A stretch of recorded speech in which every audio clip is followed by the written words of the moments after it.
Es el 9 de octubre de 1967. Una estrecha habitación dentro de una escuela en ruinas en el pueblo boliviano de La Higuera apesta a sangre y tierra húmeda. Afuera, el sol se demora sobre los Andes como un juicio final, proyectando largas sombras de los soldados que esperan, con los rifles temblando en manos inseguras. Adentro, Ernesto Che Guevara, sangrando, maltrecho, con los huesos protestando a cada respiración, se sienta apoyado contra una pared, con el pecho elevándose a un ritmo lento y desafiante.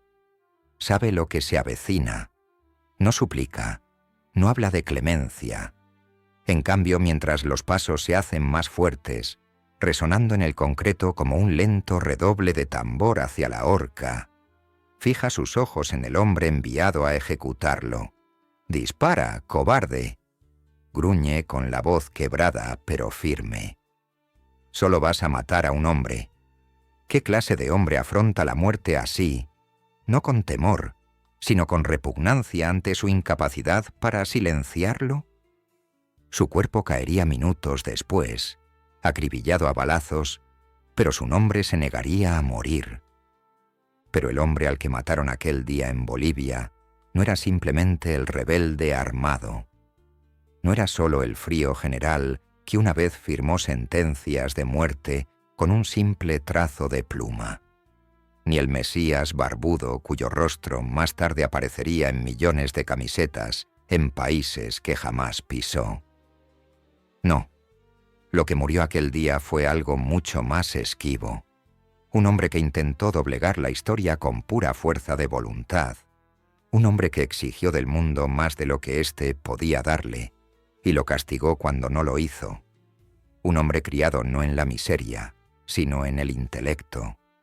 Un hijo privilegiado de Argentina que voluntariamente eligió descender a las trincheras de la pobreza, la enfermedad y la guerra. Che Guevara no nació para luchar, eligió luchar. Y eso, más que las batallas, más que las ejecuciones, más que los discursos, es lo que lo hacía aterrador. Nació entre libros antes que entre balas.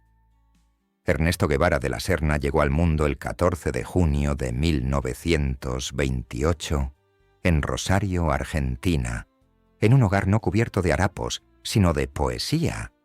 Su padre, un empresario fracasado con más ideas que acciones, llenó la casa de una ambición poco convencional.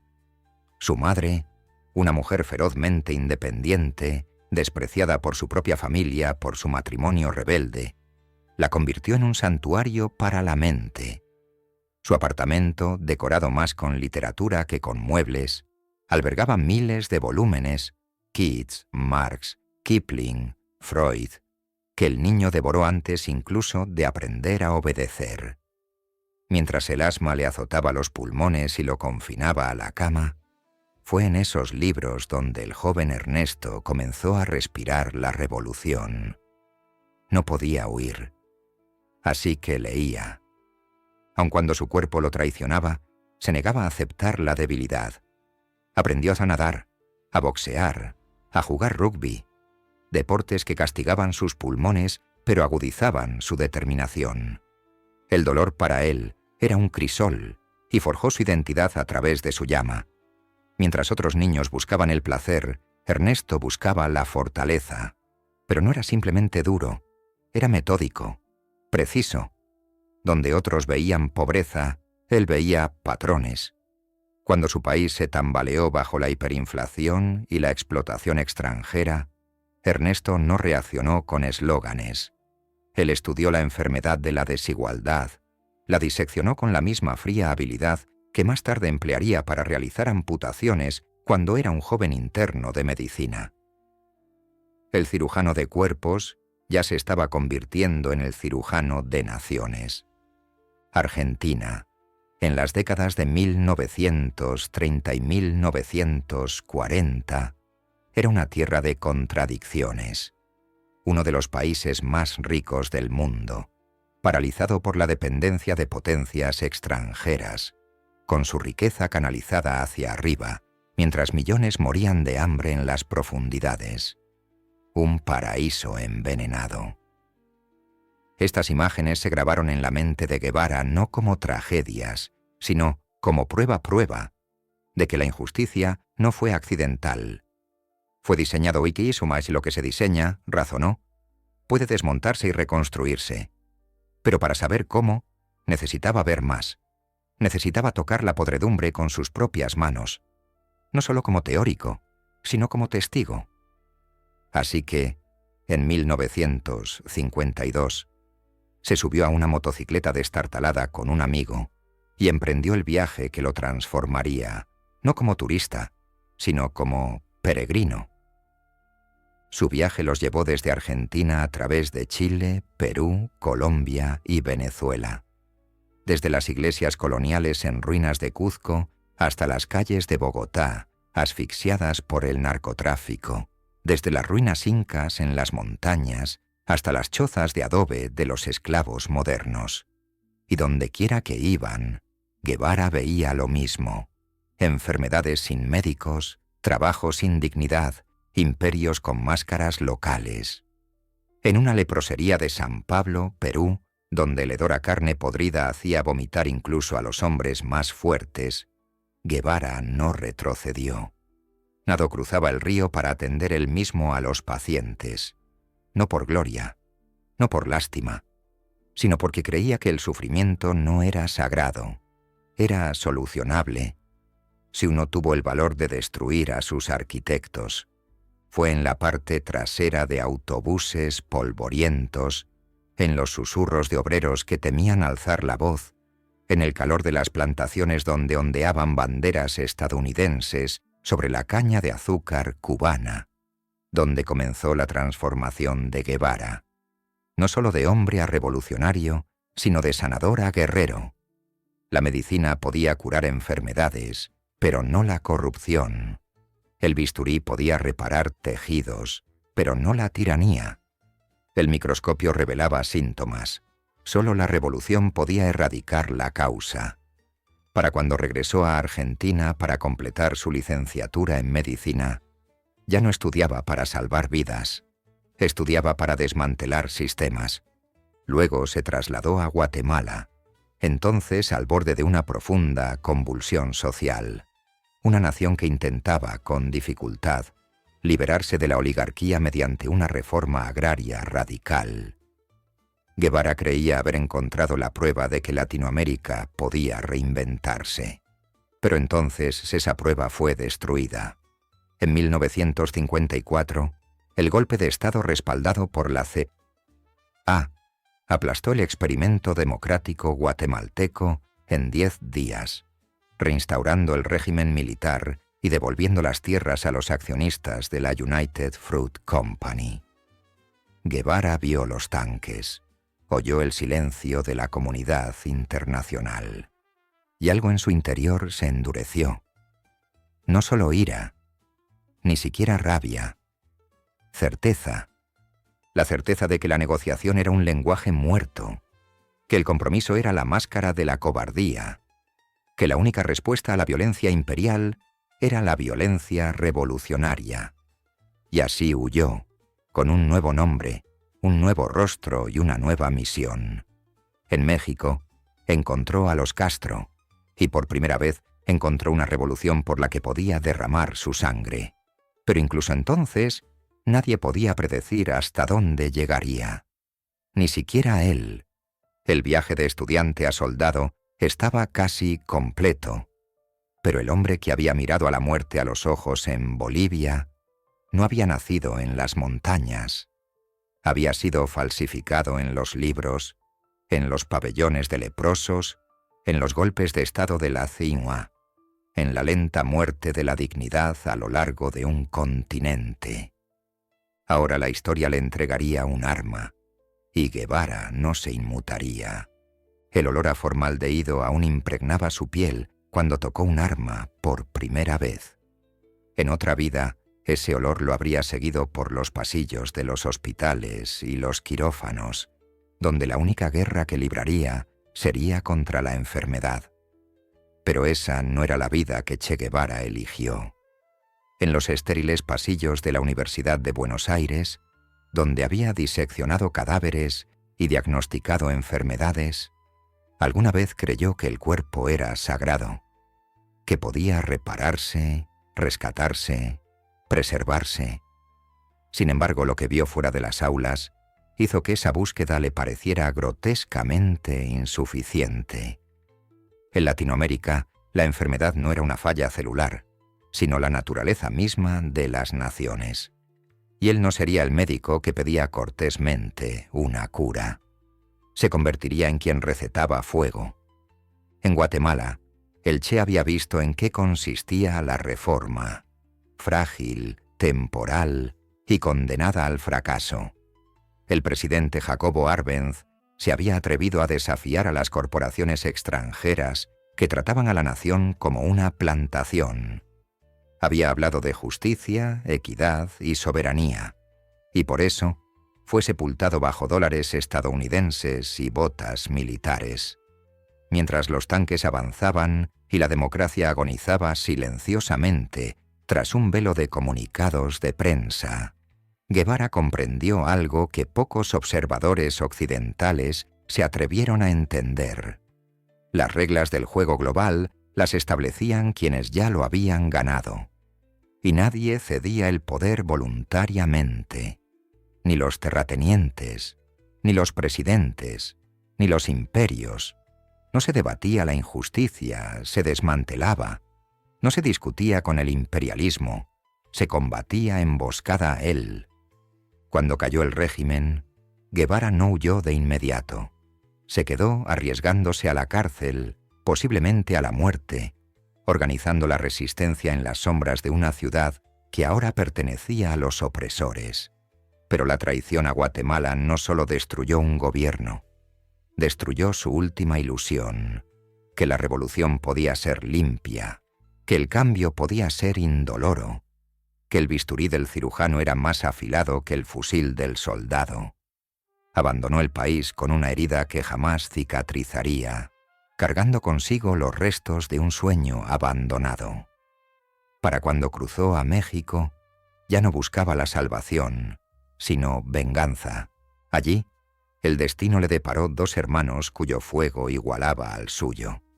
Fidel y Raúl Castro, cubanos en el exilio, revolucionarios con pasados turbulentos y una visión mesiánica. Habían intentado sin éxito arrebatarle Cuba a Batista. Habían sido encarcelados, exiliados, perseguidos, pero no se habían doblegado. Guevara vio en ellos no solo camaradas, sino espejos, hombres que sabían que el idealismo no significaba nada sin la voluntad de matar y morir. Hablaban de una revolución que comenzaría en las montañas y terminaría en los palacios. Guevara escuchó. Entonces dijo lo único que importaba: «Me apunto». Se suponía que él sería su médico. Ese era el plan. Llevaría vendas y morfina mientras los demás portaban armas. Pero los planes, como los gobiernos, no sobreviven al contacto con la realidad. Desde el momento en que zarparon de México a bordo del destartalado barco, Granma, se vieron inmersos en el desastre. Mareados, mal armados y emboscados nada más desembarcar, 3/4 partes de ellos fueron masacradas en cuestión de días. Lo que quedó fue un grupo de 20 hombres harapientos que se arrastraban por la Sierra Maestra como animales heridos. No tenían provisiones, ni impulso, ni esperanza, pero tenían a Guevara. Y Guevara no tenía lugar en su alma para la retirada. El bosque se convirtió en su crisol. Barro, sangre, hambre y fuego. Allí se forjaron las leyendas. Guevara, con su botiquín ahora secundario a su fusil, emergió no como un sanador, sino como un estratega. Les enseñó a leer a Marx entre emboscadas, a disparar con determinación, a matar sin remordimientos. En las montañas era temido y venerado a partes iguales. Implacable con los desertores, despiadado con los traidores y, sin embargo, profundamente leal a la causa. Creía en la disciplina no como orden, sino como credo sagrado. Las revoluciones fracasaban no por falta de visión, sino porque permitían que la debilidad se arraigara. Bajo su mando, la debilidad no tenía cabida. Con el paso de los meses, que se convirtieron en años, su movimiento, antes un susurro, se transformó en un grito. El régimen de Batista, inflado por la corrupción y embriagado por el dinero estadounidense, subestimó lo que crecía en las montañas. Desestimaron a Guevara como un idealista extranjero, una curiosidad. No vieron la tormenta que se gestaba tras su mirada serena. En aldeas hambrientas de alimento y dignidad, él les ofreció ambas.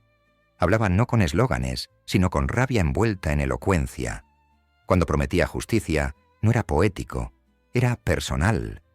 Y la gente lo siguió, no por amor, sino por temor a vivir un año más bajo la bota de los mentirosos. Para 1958, la revolución ya no era un sueño, sino un asedio. Guevara, ahora comandante de campo del movimiento 26 de julio, lideró su columna a través de Cuba en lo que se convertiría en una sinfonía de fracaso para Batista. Con apenas 300 guerrilleros, se abalanzó sobre la estratégica ciudad de Santa Clara, fortificada, armada y custodiada por un tren repleto de tropas. Lo que siguió no fue solo una victoria militar, sino una aniquilación teatral. Sus hombres descarrilaron el tren, se apoderaron de las armas y tomaron la ciudad en cuestión de horas. El pueblo aclamó. El ejército se rindió. El régimen comenzó a resquebrajarse. Fue el Che, no Fidel, quien entró primero en La Habana. Fue el Che, no Fidel, a quien el pueblo vio emerger de la selva, cubierto de barro y exhausto, pero invicto. La revolución había triunfado. Batista huyó del país, arrastrando tras de sí millones robados como un ataúd de la vergüenza. Había llegado la era de la guerrilla, y sin embargo, algo en el interior de Guevara permanecía insatisfecho. La victoria no era reivindicación. Había visto demasiado, matado demasiadas veces, como para creer que el poder por sí solo fuera el fin. La guerra lo había transformado. Había convertido al médico en juez, al idealista en verdugo, y mientras permanecía entre las ruinas de la vieja Cuba, comprendió lo que pocos a su alrededor entendieron. Edificio, una revolución era mucho más difícil que ganarla. La verdadera guerra apenas comenzaba, y Guevara no iba a ceder. El médico había elegido el arma. Ahora aprendería lo que significaba sostenerla después de que cesara el tiroteo. La Habana no cayó. Abierto como una bóveda cerrada que se rinde ante una llave maestra forjada no de acero, sino de sacrificio. El 2 de enero de 1959, Che Guevara entró en la capital no como un visitante, no como un libertador, sino como algo mucho más extraño. Un hombre que había derrocado un gobierno y encontrado. No hay alegría en ello. Mientras la multitud coreaba, mientras los balcones rebosaban de banderas, mientras las mujeres lloraban y besaban las manos de soldados sucios, Guevara permanecía en medio del triunfo y solo sentía el peso de lo que estaba por venir. Las revoluciones solo son hermosas para quienes nunca tienen que gobernarlas. La ciudad resplandecía bajo la ilusión de la libertad. Sus casinos yacían abandonados, las ruletas congeladas en pleno giro, sus dueños mafiosos huidos. Las embajadas extranjeras permanecían cerradas. Las villas de los ricos estaban inquietantemente silenciosas. Fantasmas de una clase que se había evaporado de la noche a la mañana. Pero Guevara veía más allá del espectáculo. Sabía que derrocar a un dictador no era lo mismo que desmantelar la maquinaria que lo había construido. Detrás de cada rostro sonriente veía incertidumbre. Detrás de cada vítor, el eco de una futura decepción. Comprendió con una claridad escalofriante que ahora él era el sistema, y los sistemas se pudren desde dentro. Tras la toma de La Habana, se retiró brevemente de la vida pública, eligiendo una casa de campo en Tarará no por lujo, sino por aislamiento. Allí, mientras el asma devastaba sus pulmones y se recuperaba de una fractura en la mano sufrida en la batalla de Santa Clara, Guevara comenzó a escribir, no cartas de amor ni de paz, sino proyectos para una reestructuración radical. A su alrededor se reunió un pequeño grupo de pensadores, economistas e ideólogos que creían, como él, que las medias tintas eran propias de cobardes. Se hacían llamar el Grupo de Tarará, y bajo sus plumas se vislumbró una nueva Cuba, una Cuba libre de terratenientes, de monopolios, de concesiones. Pero soñar no bastaba. De nuevo, se requeriría sangre. Cuando Fidel Castro lo nombró director de la prisión de La Cabaña, no fue como médico ni administrador, sino como juez allí, entre las celdas húmedas y los pasillos resonantes que una vez albergaron a los partidarios de Batista. Guevara presidió los tribunales revolucionarios. Miles fueron juzgados. Cientos fueron ejecutados. La mano que una vez sanó ahora firmaba sentencias de muerte. Y lo hizo no con vacilación, sino con convicción. Para él, la misericordia era un lujo reservado para quienes nunca habían derramado sangre por la justicia. Cada bala disparada, cada cuerpo enterrado, era una advertencia. No se permitiría que el viejo orden perdurara. Para los de fuera parecía fanatismo. Para el Che era higiene, una limpieza de enfermedades antes de la reconstrucción. Y la reconstrucción comenzó por la tierra. Nombrado ministro de Industrias, orquestó una de las reformas agrarias más agresivas de la historia moderna.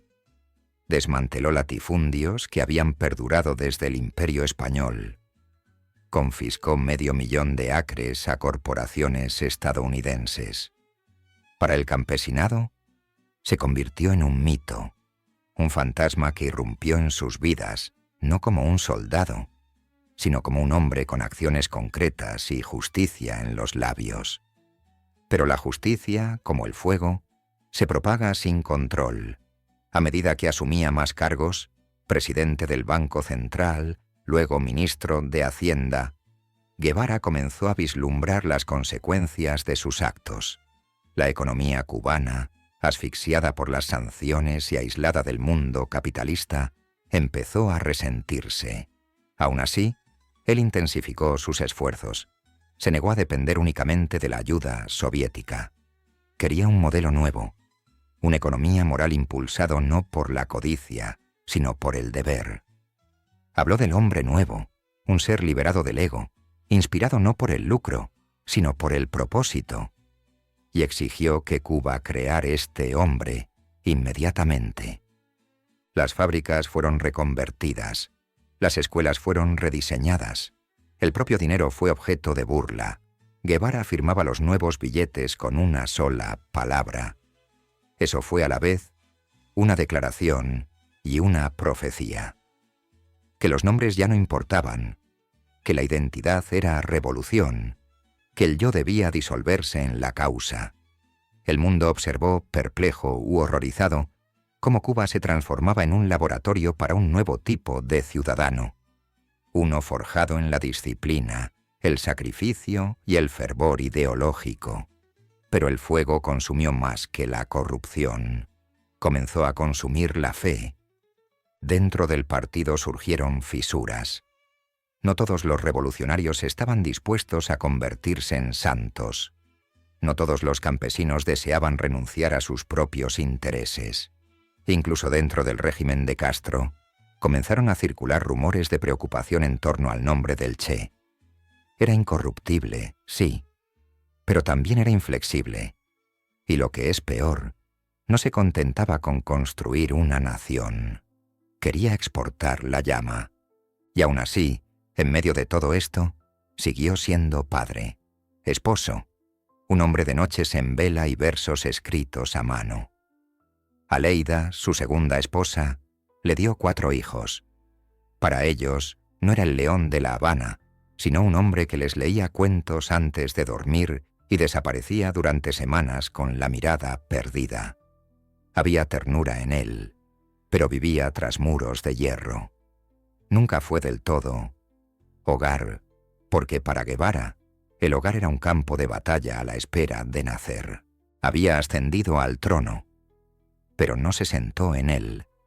Permaneció siempre al borde, con la mirada fija en el exterior, ávido de otra guerra, otra injusticia que vencer, otro imperio que herir. Se había convertido en el corazón palpitante de la revolución. Pero los corazones también pueden arder, y Che Guevara, médico, general, verdugo, soñador, comenzaba a consumirse bajo la misma nación que ayudó a crear. Porque para él, Cuba nunca fue el destino. Fue solo el comienzo. Tenía poder, pero no paz. Quizás eso fue lo que marcó a Che Guevara no solo como un revolucionario, sino como una anomalía de la naturaleza humana. El poder seduce, el poder pacifica, susurra, descansa, has ganado. Pero Guevara era sordo a esa nana. Mientras La Habana se deleitaba en el sueño febril de la liberación, mientras Castro afianzaba su control con la serenidad de un estratega, Che se inquietaba, recorriendo el palacio de su propio descontento como un lobo enjaulado. Para él, la victoria no era el fin de la guerra, sino una llamada a empezar de nuevo. Cuba estaba asegurada. Ahora ni había que incendiar el mundo. Sus ojos se volvieron hacia afuera, hacia otros rincones olvidados del mapa donde las voces eran silenciadas y las ganancias se cosechaban a bayonetazos. Veía el mismo patrón por doquier. Tierras ricas en recursos, esclavizadas por gobiernos títeres, su gente esclavizada por el hambre. África, Asia, Latinoamérica. Un jardín global cultivado por corporaciones estadounidenses e irrigado con miedo. Para el Che, el imperialismo no era una política, era una plaga. Y él, en su propia mente, se había convertido en su único médico honesto. No haría campaña.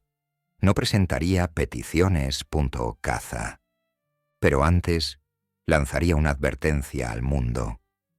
En diciembre de 1964, entró en el santuario de mármol de la diplomacia mundial, la Asamblea General de las Naciones Unidas en Nueva York, y destrozó su decoro. Con la barba recortada y el uniforme impecable, Guevara no se presentó como un delegado, sino como una amenaza hecha carne. Ante él se sentaban embajadores, políticos, hombres de una serenidad heredada. No los halagó, los acusó. Nación por nación, política por política, nombró los crímenes, los golpes de Estado, las masacres financiadas en silenciosos pasillos y blanqueadas mediante la retórica. Denunció la invasión de Cuba, nombró la matanza en Vietnam, escupió la palabra imperialismo como una maldición, y como tal, impactó. Mientras hablaba, una mujer intentó apuñalarlo. Afuera un lanzagranadas disparado desde Queens silbó sobre el Hudson y cayó cerca del edificio de la ONU. Ninguno de los ataques tuvo éxito, pero Guevara apenas se inmutó.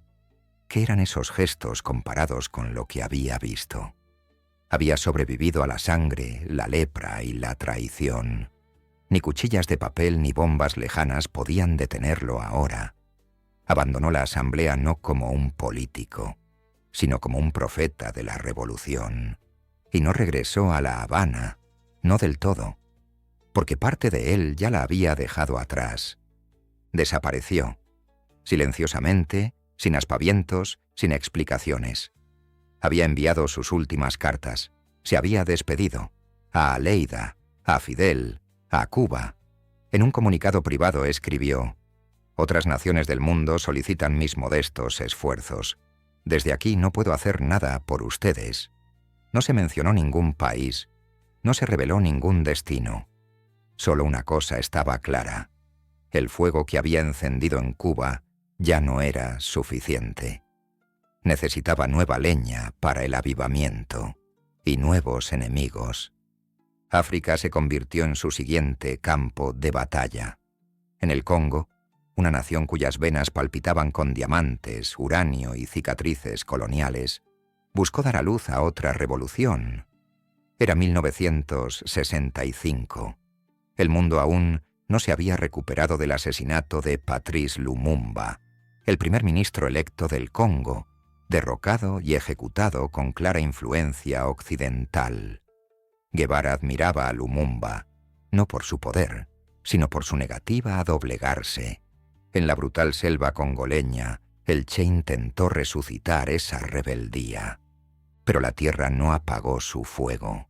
Los soldados que entrenó estaban fracturados, divididos por líneas tribales y atormentados por la desesperación. No había campesinos aferrados a la ideología. Solo quedaban fantasmas del colonialismo y hombres luchando por sobrevivir. La selva asfixiaba la moral. La disentería corroía los cuerpos. La desconfianza corroía las filas. Tras 7 meses, Guevara admitió la derrota, no en la batalla, sino en la fe. Más tarde escribiría que sus camaradas en el Congo carecían de voluntad de lucha. Pero la verdad susurraba más adentro. Había juzgado mal el terreno, no solo la tierra, sino el alma de una nación demasiado herida para levantarse. Desapareció de nuevo. A Praga, a Dar es Salaam, a casas seguras y al silencio. Cada país un peldaño, cada mes una sombra que se alargaba. Ya no era el rostro de la revolución cubana. Su imagen permanecía, sí, grabada en murales y susurrada en los pasillos de las universidades. Pero el hombre mismo se había convertido en un fantasma. Incluso en Cuba corrían rumores. ¿Lo había expulsado Fidel? ¿Lo habían silenciado los soviéticos por desafiar su hipocresía? ¿Se había vuelto demasiado brillante, demasiado indomable, el fuego interior del Che, incluso para quienes una vez lo alimentaron? Mientras el mundo debatía su paradero, el Che preparaba su última campaña, una última apuesta en nombre de los pobres, una última sinfonía de balas y banderas. Bolivia sería su escenario. Un país asolado por la desigualdad, gobernado por un dictador militar sostenido por el oro estadounidense, Bolivia le parecía al Che lo mismo que Cuba una década antes, a punto de estallar. Creía en su gente, creía que lo estaban esperando. Se equivocaba. Para entrar al país borró su propia identidad. La larga melena, la barba, el icónico uniforme, todo había desaparecido. En su lugar un empresario uruguayo calvo, con canas, ojos hundidos y documentos falsificados. Adolfo Mena González. Un nombre prestado, un pasado borrado. Solo quedaba la misión. En las montañas de Bolivia, Guevara reunió a un pequeño grupo, entre los que se encontraban Tamara Bunke, una agente de Alemania Oriental conocida como Tania, y unos pocos combatientes leales de Cuba. Se hacían llamar Ejército de Liberación Nacional. Pero, en realidad, eran un susurro en el viento. Esperó a que los campesinos se alzaran, a que los obreros se movilizaran, a que surgiera la chispa. Pero no llegó. El pueblo no lo conocía. El gobierno difundió mentiras. Los suministros escasearon. Las enfermedades reaparecieron. Y la selva, una vez más, se convirtió en un enemigo silencioso. Pero Guevara no retrocedió. Ni siquiera cuando la CIA le arrebató la custodia. Ni siquiera cuando los traidores delataron su paradero. Ni siquiera cuando sus pulmones comenzaron a fallarle. Hacía mucho que había cruzado el punto de retorno. Y si la muerte lo esperaba en Bolivia, la afrontaría con los ojos abiertos, respirando con dificultad, pero con la determinación intacta, porque para Che Guevara La vida nunca había sido cuestión de supervivencia. Había sido cuestión de desafío, no solo contra balas o fronteras, sino contra la idea misma de que algunos debían gobernar mientras otros se pudrían. Ese era el pecado que no podía perdonar. Ese era el imperio que había jurado perseguir. Y así se movía, sin aliento, perseguido e invisible, por la selva boliviana, no como un libertador, no como una leyenda, sino como algo mucho más peligroso, un fantasma que se negó a morir hasta que la historia misma confesara sus crímenes. El viento boliviano no fue benévolo. Siseaba entre las copas de los árboles, arrastrando consigo el aroma del fracaso. Habían desaparecido los cánticos vibrantes de La Habana, los pasos atronadores de un pueblo en pie de guerra.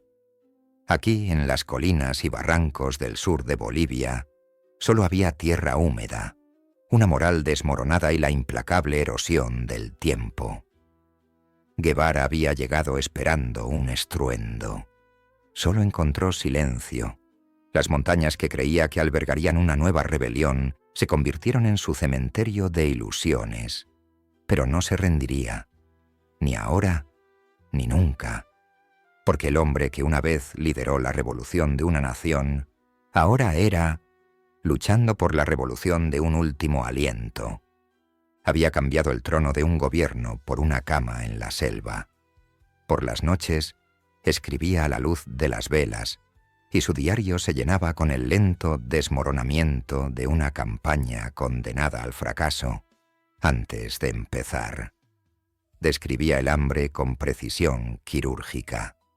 Registraba las traiciones sin amargura, como si la decepción fuera simplemente otra extremidad que amputar. Su salud se deterioraba. Sus ataques de asma habían regresado con brutal virulencia, convirtiendo cada respiración en una guerra. Sus botas estaban gastadas. Sus camaradas, uno a uno, habían sido capturados o asesinados. Aún así, cada amanecer se levantaba. Aún así, pulía su fusil. Aún así, creía en un milagro. Pero Bolivia no creía en él. Los campesinos que esperaba que se unieran solo tenían miedo en los ojos. Habían oído los rumores. Un extranjero invasor, un loco en las montañas, un fantasma de Cuba que venía a sembrar la muerte. El gobierno, con la ayuda de agentes de la CIA y fugitivos nazis como Klaus Barbie, convirtió la desinformación en un arma más rápido de lo que Guevara pudo convertir la esperanza en un arma. Cada pueblo se convirtió en una trampa, cada sendero en un lazo. La rebelión que imaginaba nunca llegó a sembrarse. Estaba regando cenizas, y sin embargo, se negó a ceder. No hay que desesperar, no hay que recurrir a la lógica, ni siquiera a la historia, porque Che ya no se veía a sí mismo como un hombre. Había abandonado esa debilidad hacía mucho tiempo. Él era un símbolo con pulso, un mito, arrastrando sus huesos por el fango, porque los mitos no mueren en paz. Rendirse sería permitir que el mundo dijera que se había equivocado, que el imperio era demasiado grande, que los pobres eran demasiado débiles, que a los hombres de convicciones se les podía cazar como a perros. Prefería desvanecerse en el olvido, sin rostro ni sepultura, antes que permitir que la idea de la revolución muriera con dignidad.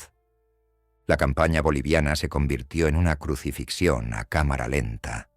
Sus combatientes, hambrientos, aislados, cada vez más débiles, se aferraban a la presencia de Guevara como a una llama moribunda. Ya no todos creían, pero lo seguían. Lo seguían porque una vez había desafiado a los imperios, porque había derramado su sangre a su lado, porque incluso en la miseria, su fe en la justicia permanecía inquebrantable. En sus momentos de mayor silencio, mientras dormían en cuevas o se escondían en barrancos, lo oían toser para despertarse, garabatear en su cuaderno y luego susurrar: «El pueblo se levantará». No para él, para ellos mismos, Pero el pueblo no se levantó. Se escondió. O peor aún, traicionó. El 7 de octubre de 1967, en la quebrada de Yuro, un campesino informante condujo a los soldados bolivianos hasta su posición. Guevara y sus últimos hombres quedaron rodeados. Se desató un tiroteo. Breve, intenso, inútil.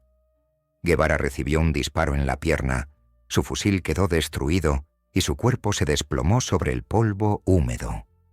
La sangre se acumuló bajo él mientras los soldados se acercaban con rostros nerviosos y armas temblorosas. Sin embargo, cuando finalmente lo alcanzaron, no encontraron miedo en sus ojos, solo desprecio y cansancio. El tipo de cansancio que solo sienten los dioses y los monstruos cuando se dan cuenta de que el mundo es demasiado pequeño para sus sueños. Lo capturaron con vida, apenas. Lo arrastraron hasta una escuela en el pueblo de La Higuera. Lo ataron a un banco y lo dejaron bajo la vigilancia de soldados que no sabían si protegerlo o venerarlo. Llamaron a un médico, no para curarlo, sino para examinar el mito antes de ejecutarlo. Los aldeanos espiaban por las ventanas. Algunos se santiguaban, otros susurraban oraciones. No estaban seguros de si era hombre o monstruo, pero ellos, sabía, no era un hombre común. Ningún hombre común sostiene la mirada de la muerte y parpadea, menos que la muerte. El presidente boliviano ordenó su muerte. Los estadounidenses preferían el interrogatorio, pero ya no tenían el control. La orden era clara: simular su muerte en combate. Una ejecución fingida, sin juicio, sin palabras, solo balas. Le asignaron la tarea al sargento Mario Terán, un recluta, un hombre que temblaba bajo el peso de la historia. Cuando entró en la habitación, el Che levantó la vista, no con odio, sino con compasión. «Sé que has venido a matarme», dijo. «Dispara, cobarde. Solo vas a matar a un hombre». 10 balas, cada una resonando a través de las décadas, cada una intentando silenciar un mito. Acribillaron su cuerpo, pero no pudieron apagar el fuego en sus ojos. Incluso muerto, Guevara parecía mirar su cadáver. Fue trasladado en avión a Valle Grande, donde los soldados lo colocaron con los ojos abiertos, como Cristo, para los fotógrafos. Le amputaron las manos para la identificación dactilar. Luego lo enterraron en una tumba sin nombre, como si la vergüenza pudiera ahogar el recuerdo. Pero el Che ya había escapado. No físicamente.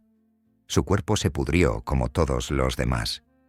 Pero simbólicamente había trascendido el tiempo. Se había convertido en lo que todo imperio más teme, un mártir sin amo, su diario, encontrado cerca de su cuerpo, con las páginas empapadas de sudor y sangre de la selva, revelaría la anatomía de una campaña fallida. Pero también daría testimonio de un hombre que caminó voluntariamente hacia la muerte no por la victoria, sino por verdad. Y en aquella escuela, aquel día de octubre, cuando la última bala penetró su carne, sucedió algo extraño. Che Guevara dejó de ser real, y al hacerlo se volvió inmortal. Hay muertes que cierran un capítulo, y hay muertes que rompen la columna vertebral de la historia. La ejecución del Che Guevara debía ser el punto final de una sentencia olvidada. Un don nadie acribillado a balazos en una escuela en la selva, asesinado como un criminal, enterrado como un secreto. Eso era lo que planeaban, eso era lo que esperaban. Pero la historia no obedece a quienes solo empuñan armas. A veces, en el momento en que un hombre muere, es nacido en la leyenda Guevara, ensangrentado, destrozado, sin afeitar, traicionado, resurgió más poderoso en la muerte que en vida. Porque lo que enterraron en Bolivia no fue un cadáver, fue una advertencia. Las fotografías estaban pensadas como trofeos. Los oficiales bolivianos rodeaban su cuerpo desnudo como cazadores alrededor de una bestia abatida, esbozando sonrisas burlonas junto a la sangre. Sus brazos, rígidos por la rigidez cadavérica, estaban cruzados sobre su pecho. Sus ojos, aún abiertos, aún desafiantes, miraban fijamente a la cámara. Ese fue el error, porque no fueron los agujeros de bala los que cautivaron al mundo, sino la mirada, el juicio implacable de un hombre que parecía decir: «Ganaste el momento, pero yo ya he reclamado el siglo». En Valle Grande, los habitantes comenzaron a murmurar. Decían que parecía a Cristo, crucificado no en madera, sino en el idealismo. Las enfermeras lloraban. Los soldados que antes lo habían aclamado ahora evitaban la morgue. El aura de Guevara, lejos de desvanecerse, comenzó a expandirse. Algo en su quietud inquietaba a los vivos. Habían esperado a un rebelde. Habían encontrado una reliquia. Su cuerpo, profanado, se volvió más sagrado que cualquier sermón. Y en esa paradoja, en ese grotesco espectáculo de martirio sin divinidad, el Che comenzó a rondar al mundo. Los estadounidenses, a pesar de su silencio, comprendieron el error. Sus contactos en la CIA habían presionado para su captura, no para su ejecución. Querían desentrañar el mito, comprender su mente, explotar la narrativa, pero ahora no tenían respuestas, solo imágenes, y las imágenes son más peligrosas que los manifiestos. En toda Latinoamérica, esas fotos encendieron los sueños de miles de pueblos desesperados. Murales comenzaron a florecer en barrios marginales y campus universitarios. El Che con su boina, su mirada distante, su exigencia silenciosa. No se le recordaba como un guerrillero fracasado. Se le recordaba como un hombre que se negó a arrodillarse. De vuelta en Cuba, cuando la noticia llegó a La Habana, un silencio sepulcral se apoderó de la isla. Castro, que no era ajeno a los actos públicos, sabía lo que acababa de ocurrir. Declaró 3 días de luto nacional. El último día, casi 1 millón de personas se congregaron en la Plaza de la Revolución, con la mirada fija no en el cielo, sino en la enorme imagen de Guevara grabada en el Ministerio del Interior.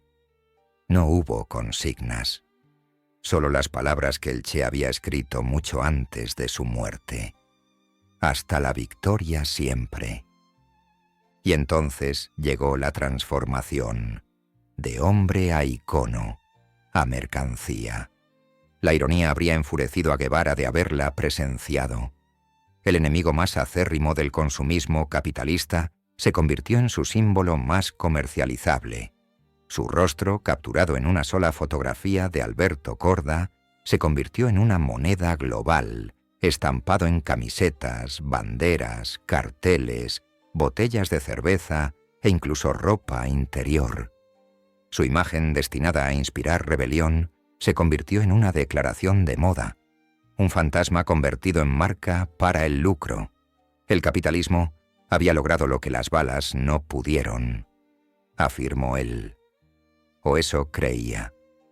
Pero la imagen no podía contener al hombre, porque Guevara, a pesar de todas las simplificaciones, no era un símbolo, era una tormenta, era la contradicción encarnada, tierno con los niños, implacable con los disidentes, poético en su hablar, despiadado en su juicio, impulsado por la compasión, pero insensibilizado por la sangre. Amarlo acríticamente es mentir. Odiarlo simplistamente es no entenderlo. Che Guevara no es un héroe. Es una pregunta que aún divide al mundo. Y en las décadas posteriores a su muerte, esa pregunta se volvió aún más acuciante. Dictaduras militares, muchas respaldadas por Estados Unidos, surgieron y cayeron en toda Latinoamérica. De Argentina a Chile, de Brasil a Nicaragua, un continente se convulsionó bajo botas y bayonetas. La tortura se volvió rutinaria.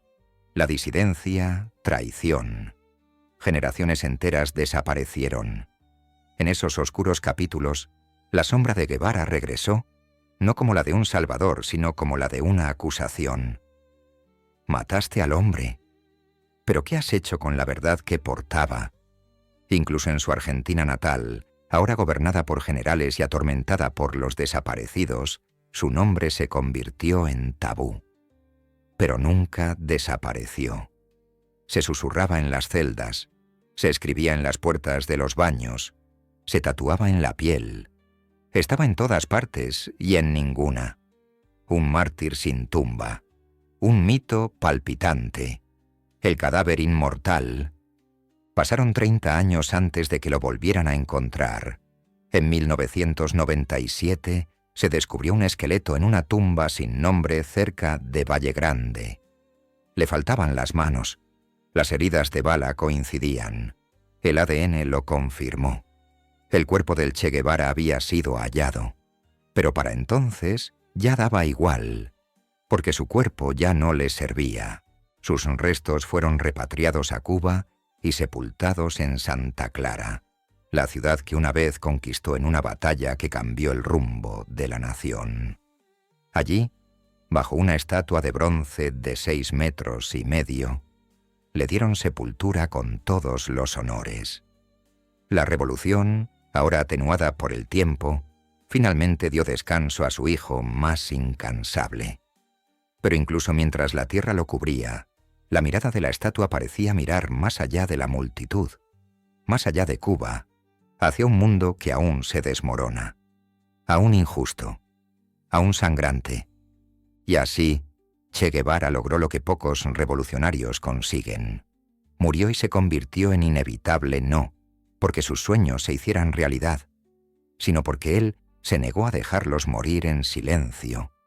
No era un modelo a seguir, era una alarma contra incendios, una señal a través del tiempo, que nos advertía de que el imperio, en cada época, se reinventa. El cadáver que enterraron en Bolivia fue solo el primero.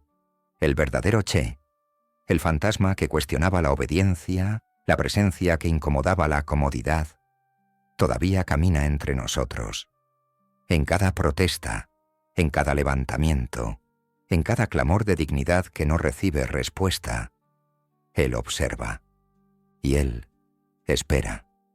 Mucho antes de convertirse en un emblema enarbolado por los rebeldes o en una marca bordada en camisetas, Che Guevara era algo mucho más singular, un hombre que vivió exactamente como creía, no de forma conveniente, no de forma selectiva, no cuando el precio era bajo. Vivió su verdad en selvas, en prisiones, en cementerios. La cargó a cuestas como un ataúd y desafió al mundo a enterrarlo con ella. Y cuando finalmente lo hicieron, se negó a permanecer muerto, porque la verdadera revolución nunca estuvo en los fusiles que empuñó ni en los gobiernos que desafió. Estuvo en arquitectura de la convicción. Él dejó atrás. No comenzó en los campos de batalla, sino en los cuadernos. A la luz parpadeante de las farolas de Tarará y en las habitaciones llenas de humo de La Habana, Guevara construyó los cimientos intelectuales de una nueva sociedad. No una sociedad de sueños utópicos, sino de rebelión planificada. No confiaba en que la historia impartiera justicia. Diseñado era como un médico de combate diseñando el triaje. Salvar lo que se pueda salvar, amputar lo que no. Sus escritos de esa época no eran reflexiones académicas, sino planos para la destrucción. No quería que el mundo mejorara. Quería que fuera reconstruido a partir de cenizas.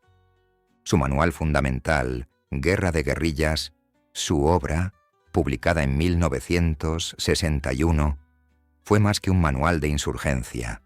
Fue una filosofía del fuego. En ella, Guevara detalló no solo la estrategia, sino también el propósito.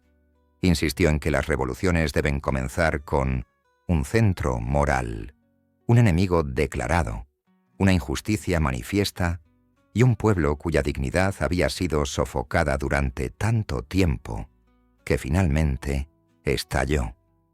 Advirtió contra el oportunismo, contra la vanidad, contra la pereza ideológica. Creía que un verdadero revolucionario debía sufrir con su pueblo, morir con él si fuera necesario, y jamás, bajo ninguna circunstancia, convertirse en aquello que había jurado destruir. Pero Guevara no era solo teoría. Él era solicitud como ministro de Industrias. Transformó la economía cubana con la mente de un científico y las manos de un revolucionario. Impuso reformas agrarias radicales. Limitó la propiedad de la tierra, redistribuyó miles de hectáreas y confiscó los activos de las corporaciones extranjeras que durante mucho tiempo habían tratado a la isla como una colonia de caña de azúcar. Nacionalizó los bancos, eliminó el alquiler, denunció el lucro como una enfermedad y se atrevió a imaginar una nación impulsada no por la acumulación, sino por el deber. No le interesaba enriquecer a Cuba, le interesaba transformarla. Justo. Esto no era idealismo, era disciplina. Guevara despreciaba los atajos. Insistía en que sus funcionarios vivieran como los pobres, trabajaran en el campo y sufrieran las mismas carencias. Ni siquiera sus propios hijos se libraron de la austeridad. Se negó a construir un palacio. Rechazó los coches con chófer. Rechazó los mismos privilegios que una vez había ayudado a desmantelar. Sus enemigos lo llamaban fanático, sus aliados incorruptible. Pero en verdad, era obsesionado con hacer la revolución real. No es solo una bandera, no es solo un desfile, es una lucha diaria de sudor, sacrificio y noches sin dormir. Y sin embargo, no era ciego. Percibió las fisuras en la revolución cubana, la burocracia que se extendía sigilosamente, la influencia soviética, la creciente comodidad de quienes alguna vez marcharon descalzos por la Sierra Maestra. Advirtió sobre la complacencia, sobre una nueva élite que se enriquecía a costa de la antigua, y al ser ignoradas sus advertencias, comenzó a distanciarse, no públicamente, no de forma dramática, pero sí de manera perceptible. En sus discursos hablaba menos de Cuba y más del mundo, menos de estabilidad y más de pasión. Comenzó a enseñar una nueva doctrina. La revolución no puede ser contenida dentro de fronteras. O se exporta o se extingue. Para Guevara esto se convirtió en el nuevo imperativo. Comenzó a entrenar guerrilleros extranjeros, a asesorar a insurgencias y a alentar levantamientos en Angola, Mozambique, el Congo y América Latina. Creía que los pobres del mundo no eran víctimas, sino ejércitos esperando ser despertados. Ya no se consideraba cubano ni argentino. Ahora era un instrumento de justicia, para ser desplegados allí donde la tiranía encontrara aliento. Pero esta doctrina acarreaba un defecto fatal. Guevara creía que toda injusticia podía combatirse con el mismo fuego, que cada país tenía una sierra maestra escondida en algún lugar, esperando a sus revolucionarios. Subestimó la cultura, subestimó el miedo, sobreestimó la disposición de los oprimidos a derramar sangre por una idea. Este punto ciego lo condenaría en el Congo, y de nuevo en Bolivia. Pero incluso en esos fracasos se mantuvo coherente. Una vez escribió en su diario: «A riesgo de parecer ridículo, permítame decir que el verdadero revolucionario se guía por grandes sentimientos de amor». No se refería al amor romántico. Era amor devocional, un amor tan absoluto que exigía la autoaniquilación. Y así, en el exilio y en el aislamiento, Guevara continuó construyendo la arquitectura del fuego, una idea de revolución que no lo necesitaba para sobrevivir. Ese era su genio. Se hizo a sí mismo innecesario. No dejó tras de sí una organización, sino un carácter distintivo, un modelo que podía copiarse, adaptarse, armarse y desplegarse. Aún hoy, ese modelo pervive, en panfletos que se distribuyen de mano en barrios marginales, en conferencias impartidas bajo dictaduras, en los grafitis pintados en las barricadas policiales desde Caracas hasta Ciudad del Cabo. Che Guevara se ha ido, pero la casa que construyó sigue ardiendo, y nunca estuvo hecha de ladrillos. Estaba hecha de cerillas. Hay hombres que cambian el mundo con cautela, poco a poco, compromiso a compromiso, con apretones de manos que quedan grabados en los libros de historia. Y luego están hombres como Che Guevara, que nunca le pidió al mundo que cambiara. Lo exigió. Encender no negoció con la realidad. La enfrentó con cerillas en una mano y dinamita en la otra, convencido de que cualquier cosa que no fuera una combustión total era una traición. Pero arder con tanta intensidad tiene un precio. No solo abrasas a tus enemigos, empiezas a incendiar a tus amigos, a tu causa, a ti mismo. Para 1963, la revolución que Che había ayudado a construir comenzaba a transformarse en algo que ya no reconocía. La Habana, otrora cuna de la resistencia, se convertía en una fortaleza burocrática. El poder se consolidó. Los compromisos se multiplicaron. La influencia soviética se infiltró en cada comité, en cada programa de radio y televisión, en cada reunión política. La revolución, ahora aliada con Moscú, adoptó un tono más frío y calculador.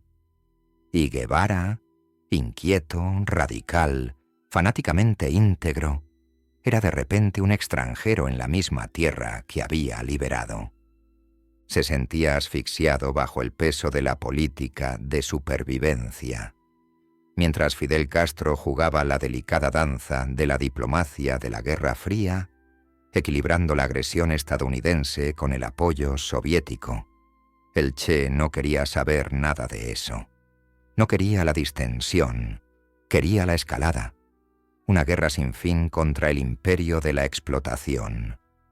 En privado, ridiculizaba la postura conciliadora de Khrushchev, considerando a la Unión Soviética una máquina oxidada que había cambiado la revolución por la rutina. Empezó a hablar no en términos de aliados y enemigos, sino de pureza y corrupción en ese absolutismo. Fue a la vez profeta y paria. Su doctrina de los incentivos morales fue una de esas herejías. Mientras que los economistas cubanos abogaban por bonos, objetivos de productividad y recompensas materiales al estilo soviético, Guevara propuso algo mucho más peligroso. Conciencia creía que el nuevo ciudadano cubano debía trabajar no por dinero, sino por un propósito, que en un verdadero Estado socialista el trabajo era sagrado y la recompensa, la transformación misma de la sociedad. Los críticos lo llamaban idealismo. Él lo llamaba revolución, y la vivió. Como ministro de Industria, trabajó codo a codo con los jornaleros de la caña de azúcar, impartió clases en universidades, renunció a lujos personales y se entregó por completo a la estructura moral que exigía a los demás. Pero sus enemigos ya no eran solo externos. Dentro del partido, los susurros se convirtieron en murmullos, los murmullos en estrategias. Algunos lo veían como un lastre, demasiado rígido, demasiado vehemente, demasiado global. Un hombre que prefería la guerrilla al gobierno, la pureza al pragmatismo, la poesía a la política. Incluso Fidel, su camarada más antiguo, empezó a ver venir la tormenta. Guevara no se conformaba con ser una reliquia de la revolución. Quería reavivar eso. En todas partes, a cualquier precio. Y así, en 1965, desapareció. No derrotado, no exiliado. Se retiró por sí mismo. Dejó una carta, parte despedida, parte confesión, parte llamado a las armas. En ella renunció a sus cargos, a sus títulos, incluso a su ciudadanía cubana. Siento que he cumplido con la parte de mi deber que me unía a la revolución cubana, escribió. Reitero que libero a Cuba de toda responsabilidad, salvo la que emana de su ejemplo. No era amargura, era inevitabilidad. Para un hombre como el Che, El silencio era la muerte.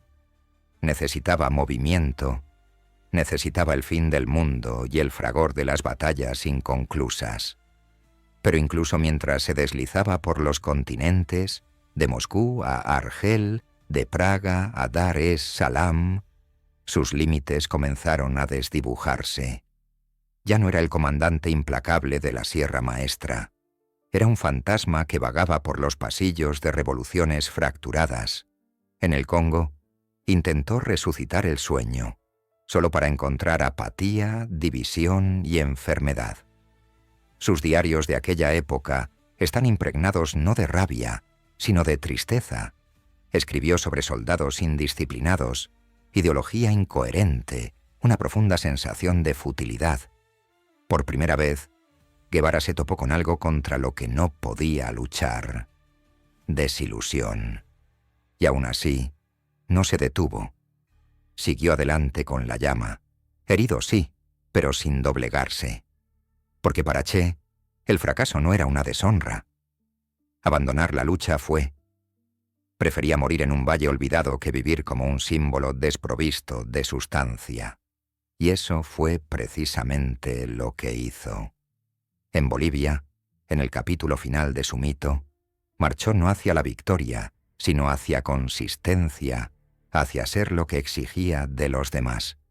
Un revolucionario que lo daría todo, incluso el aliento, incluso el anonimato, incluso el triunfo, por la oportunidad de asestar un golpe más al corazón del imperio.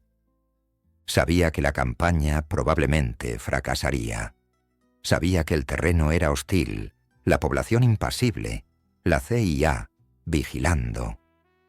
Pero el hombre que una vez derrocó a un dictador con menos de 20 hombres creía en algo mucho más aterrador que el éxito. Creía en principios sin recompensa. Creía en la idea de que la revolución no se medía por lo que lograba, sino por lo que se negaba a ceder. Y así entró en la selva boliviana, no como un héroe en busca de redención, sino como un hombre consumido por la verdad que había definido toda su vida. No hay paz en un mundo construido sobre la explotación.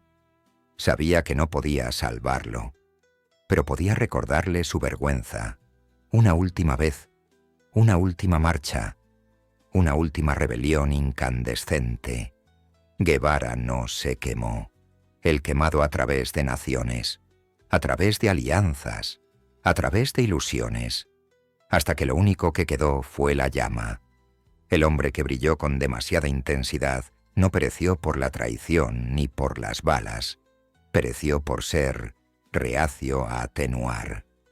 Los mártires no nacen, se hacen hecho forjado, moldeado, esculpido por las frías manos de la propaganda, el dolor y el mito.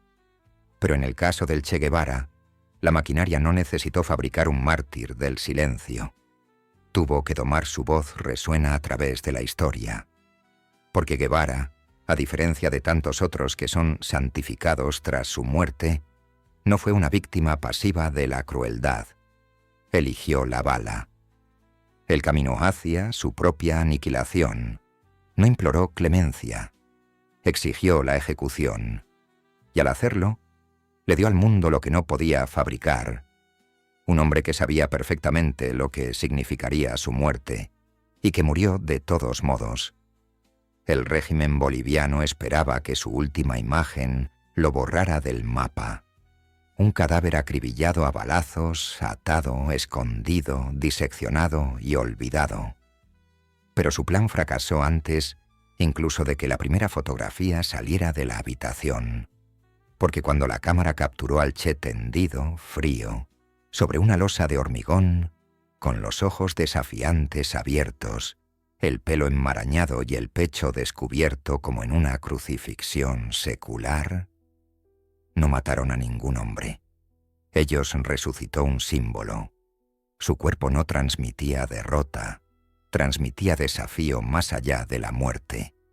En torno a esa imagen, la maquinaria se puso en marcha. Al principio fue política. Fidel Castro, afligido públicamente, pero calculando en privado, se apropió del relato. Guevara ya no era simplemente su compañero de armas. Ahora era él, hijo más puro de la revolución, un hombre que había ido donde otros no se atrevían, que había pagado el precio final. Castro lo proclamó el cubano modelo, desinteresado, valiente, incansable, un ejemplo de virtud revolucionaria. Si queremos expresar lo que deseamos para los hijos de las futuras generaciones, debemos decir que sean como el Che. Pero más allá de Cuba, sucedió algo aún más extraño. La imagen de Guevara se liberó de la ideología. Ya no era solo un marxista, ya no era solo un guerrillero. Se convirtió en el rostro mismo de la resistencia. Los estudiantes parisinos lo pintaron en pancartas de protesta. Los trabajadores milaneses llevaron su mirada a las huelgas.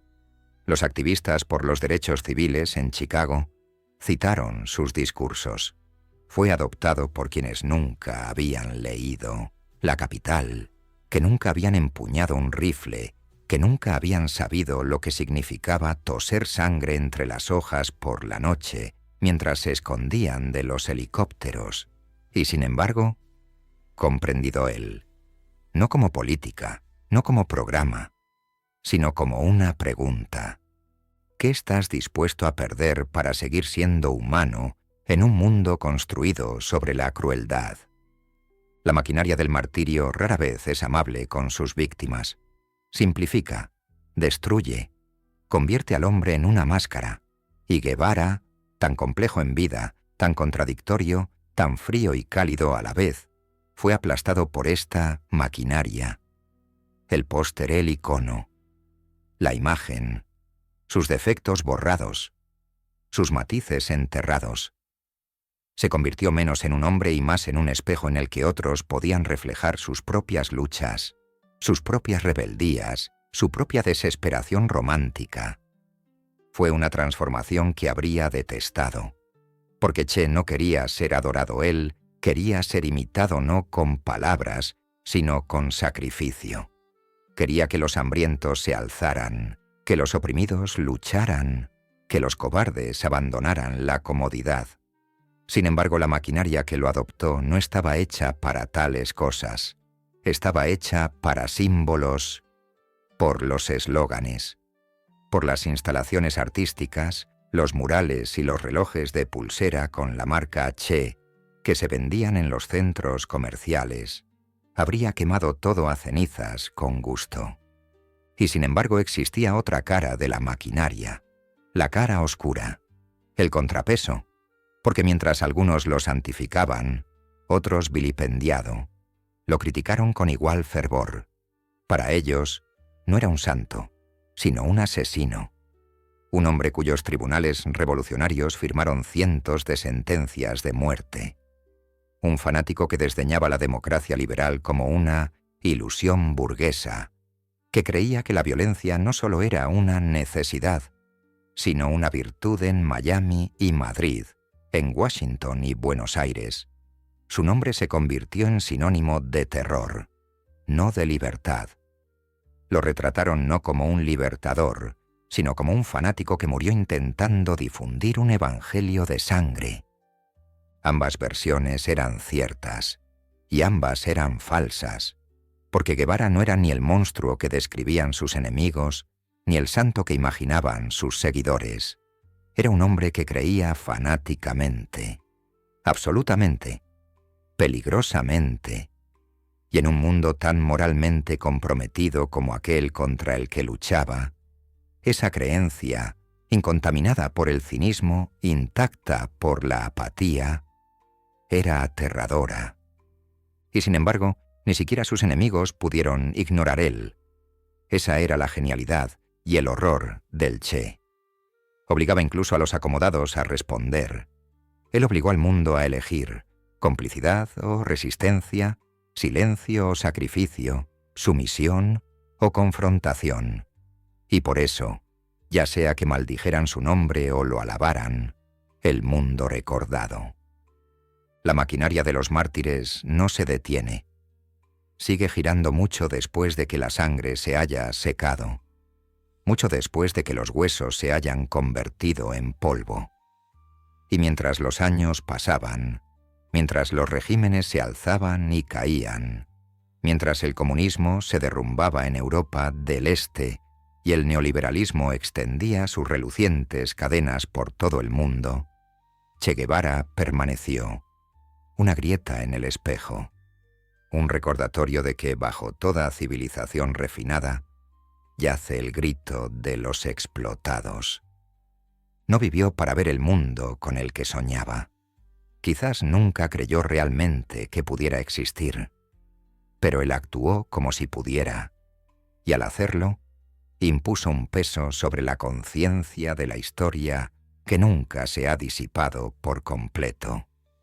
Se convirtió en la pregunta que ningún imperio puede acallar.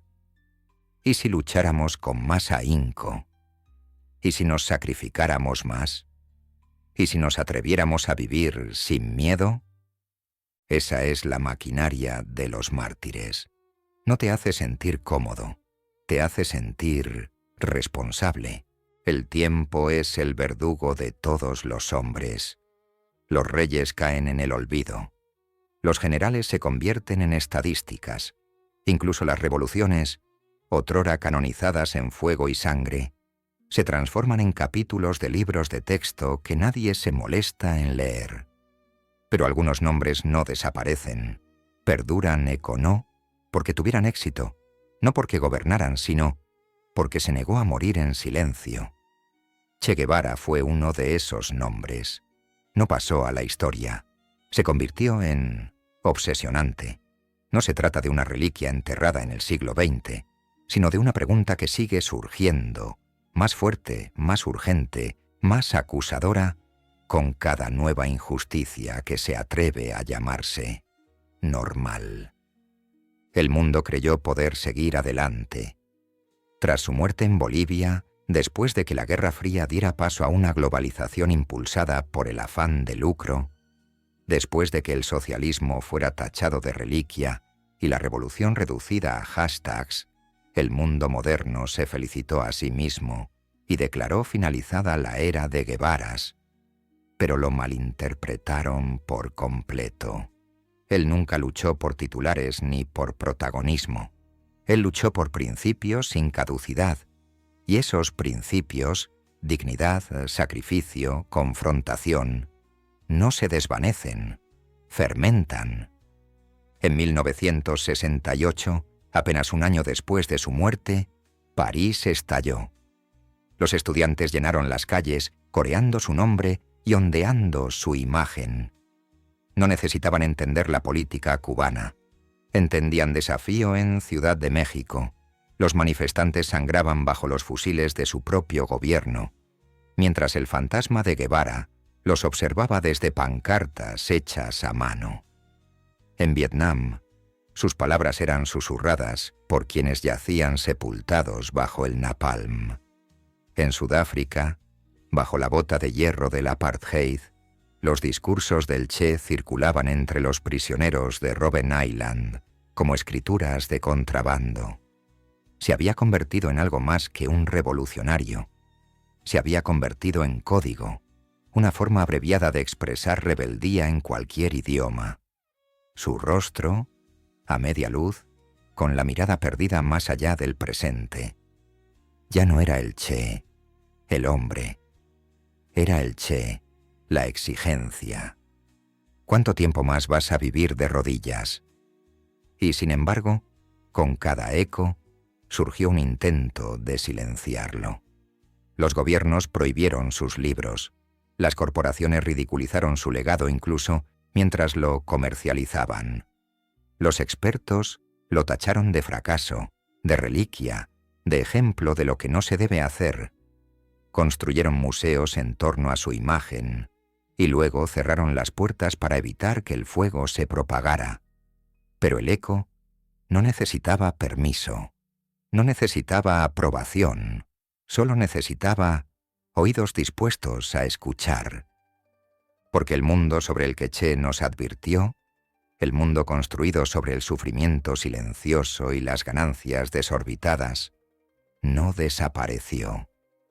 maduró. Se disfrazó de acciones tecnológicas y eslóganes democráticos, de compasión de marca y consumo sin fin.